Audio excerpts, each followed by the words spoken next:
సకలాపుంసాం కృష్ణస్తు భగవాన్ స్వయం.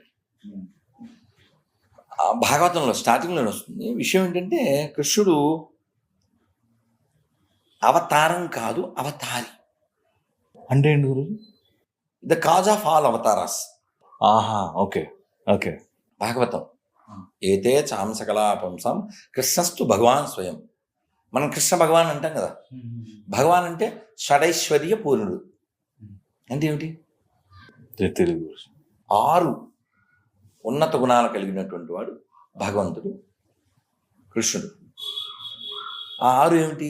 ఐశ్వర్య. ఇది ఎవరు చెప్పారు? ఎందుకను ఎవరంటే వాడు చెప్పకూడదు కదా, అథెంటిక్గా ఉండాలి. అది విష్ణు పురాణంలో చెప్పారు. ఎవరు? పరాశరుడు. పరాశరుడు ఎవరు? వ్యాసుడు వాళ్ళ నాన్నగారు.